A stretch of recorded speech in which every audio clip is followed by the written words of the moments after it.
पिछले 2.5 महीने से कोरोना वायरस के केसेस लगभग 70,000 आए हैं, जिससे साफ पता चल रहा है कि कोरोना वायरस की लहर जो है वो धीरे धीरे थमती चली जा रही है।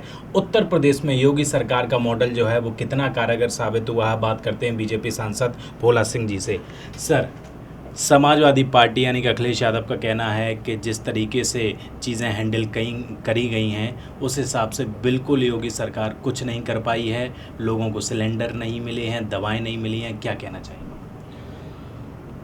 मैं सबसे पहले धन्यवाद करना चाहूँगा अपने यशस्वी प्रधानमंत्री आदरणीय नरेंद्र मोदी जी को और अपने उत्तर प्रदेश के लोकप्रिय यशस्वी मुख्यमंत्री आदरणीय योगी नाथ जी को, कि जिनके नेतृत्व में कोरोना महामारी की दूसरी वेव और डिफरेंट टाइप की वेव, जिस पहली वेव के लिए सरकार ने व्यवस्थाएं तैयार की थी और सरकार ने बहुत जल्दी उसको कंट्रोल करके लोगों की जान की रक्षा सुरक्षा की थी, लेकिन दूसरी वेव डिफरेंट टाइप की वेव, डिफरेंट टाइप का वायरस, और उसके बावजूद व्यवस्थाओं को इतनी जल्दी सुदृढ़ रूप से तैयार करके लोगों की जान बचाना, लोगों की सहायता करना और हर ज़िले में ऑक्सीजन के प्लांट लगाना और अलग से और अतिरिक्त बेड बनाना, आईसीयू बेड बनाना, जितनी जल्दी एक हफ्ते के अंदर जो कार्य सरकार ने किए हैं, लोगों को रक्षा किया है लोगों की जान की, मैं वास्तव में सराहनीय कार्य प्रदेश सरकार के द्वारा किया गया और उसके लिए बधाई देता हूं। मैं भी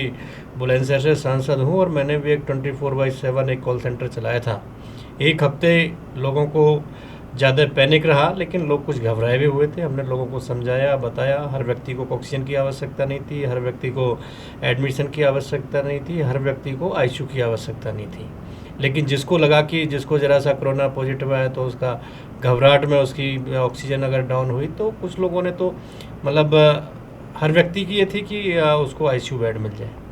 लेकिन वास्तव में जिस तरीके से हमारे ज़िले प्रशासन ने और हमारे सभी प्रतिनिधियों ने, जनप्रतिनिधियों ने मिलके मुख्यमंत्री जी और प्रधानमंत्री जी के नेतृत्व में जो संभाला उसको, और एक हफ्ते में चीज़ें नॉर्मल होने लगी। आज बिल्कुल 100 के आसपास केस पूरे ज़िले में बचे हैं, जो 5,000 के राउंड पहुंच गए थे।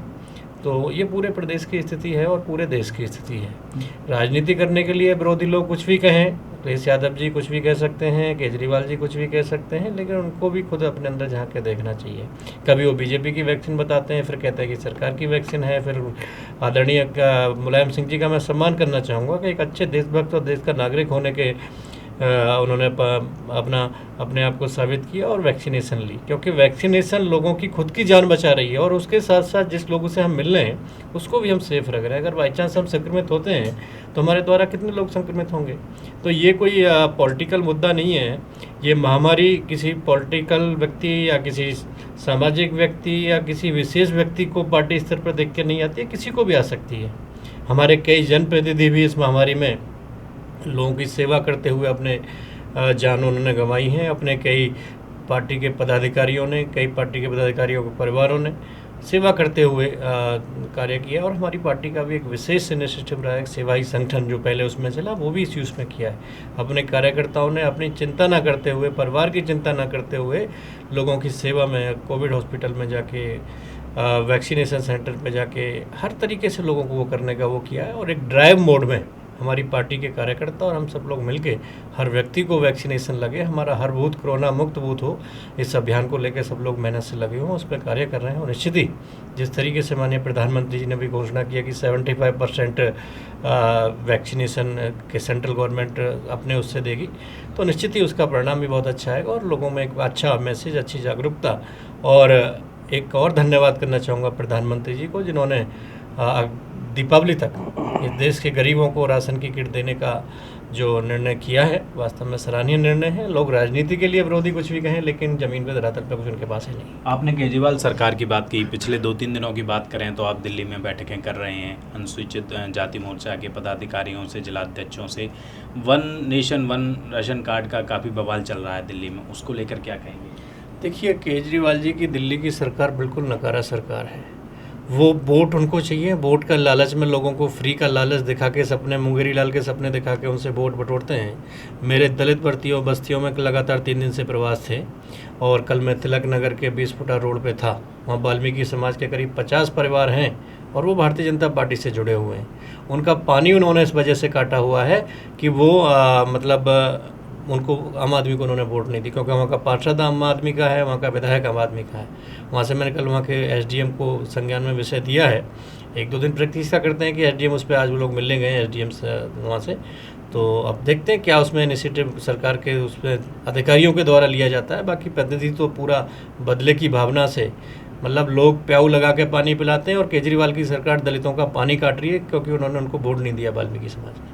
तो बड़ा ही निंदनीय विषय है ये, इन सब चीज़ों पर विचार करना चाहिए। और वन नेशन राशन कार्ड, जिस तरीके से पिछले लॉकडाउन में दिल्ली से ज़बरदस्ती बाहर के मजदूरों को भगाया गया, माइक पे आवाज़ लगा के भगाया गया, और आपने आनंद विहार और जितने बस अड्डों पे एक माहौल देखा होगा जिसकी वजह से कोरोना फैला पूरे हर प्रदेश में।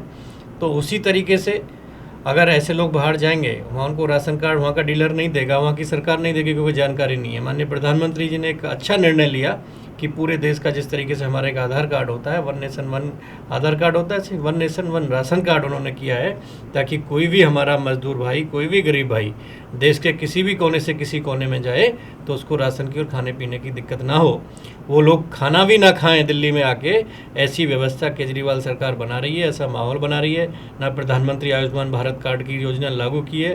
केजरीवाल सरकार नहीं चाहती कि मोदी जी के माध्यम से लोगों को अच्छी इलाज की सुविधा मिले, अच्छे खाने की सुविधा मिले, अच्छे रहने की सुविधा मिले। ना ही प्रधानमंत्री आवास योजना यहाँ पर शुरू इन्होंने की है। तो वास्तव में ये दयनीय, इससे ज़्यादा कुछ नहीं हो सकता केजरीवाल सरकार का, कि सिर्फ और सिर्फ वोट की राजनीति के साथ साथ हटके अगर हमें दूसरी बात कहें तो लोगों की जनसेवा करनी चाहिए। सरकार का उद्देश्य होना चाहिए कि इस जिसकी सरकार जनता ने बना दी वो पूरी जनता उसकी जनता है। जिस तरीके से हमारे आदरणीय मोदी जी 130 करोड़ देशवासियों की बात करते हैं, किसी एक व्यक्ति विशेष, जाति विशेष, धर्म विशेष की नहीं करते। हमारी केंद्र सरकार की हर योजना सबका साथ सबका विकास को लेकर चल रही है। उसी तरीके से दिल्ली सरकार को, अगर उनको खुद का वो नहीं है विवेक, तो कम से कम मोदी जी जैसी की इन योजनाओं को लागू करना चाहिए और सबके विकास के लिए सोचनी चाहिए। बदले की भाव से राजनीति नहीं करनी चाहिए, लोगों का पानी बंद नहीं करनी चाहिए, लोगों पर अत्याचार नहीं करने चाहिए। सर, उत्तर प्रदेश से आप आते हैं, 80 सीटें हैं वहाँ पर, 2024 का रास्ता 2022 से होकर निकलेगा। जिस तरीके से पिछले 2-3 दिनों या पिछले हफ्ते की बात करें, बैठकों का दौर चल रहा है और बैठकें हो भी चुकी हैं, प्रधानमंत्री से योगी जी की बात करें या फिर अमित शाह जी से, किस तरीके से देखते हैं? कुछ उठापटक होने की संभावना है या फिर योगी जी के नेतृत्व में ही 2022 लड़ा जाएगा? देखिए, जिस तरीके से हमारे यशस्वी प्रधानमंत्री आदरणीय मोदी जी के नेतृत्व में और उत्तर प्रदेश में योगी जी के नेतृत्व में केंद्र सरकार की योजनाएं, गरीबों के हित की योजनाएं धरातल तक पहुंची हैं, और जिस तरीके से लोगों को उसका लाभ मिला, और जिस तरीके से आदरणीय मोदी जी पर, भारतीय जनता पार्टी पर और योगी जी पर विश्वास जनता का जमा है, नो डाउट कि 2022 में हम 325 से अधिक सीटें लेकर सरकार बनाएंगे। विपक्ष ने प्रयास कर लिया 2019 में, सारे दलों ने एक साथ मिलकर चुनाव लड़ने का, और उसका परिणाम भी उन्होंने देख लिया। और निश्चित सी बात है, कोई कुछ भी कहे, लेकिन जनता भारतीय जनता पार्टी के साथ है, माननीय मोदी जी के साथ है, माननीय योगी जी के साथ है, और भारतीय जनता पार्टी की पुनः सरकार उत्तर प्रदेश में बनेगी। 2022 में योगी जी का ही चेहरा होगा फिर से? ये हमारा शीर्ष नेतृत्व का निर्णय है। हमारा सब एक संगठनात्मक पार्टी है, सब लोग बैठते हैं, वो तय करते हैं, वो उनका निर्णय है किसका चेहरा लाएंगे। ये विषय हमारे स्तर से ऊपर का विषय है। बात करने के लिए बहुत बहुत शुक्रिया। कैमरा पर्सन पंकज के साथ दिल्ली से हृदय यादव, न्यूज़ पॉइंट।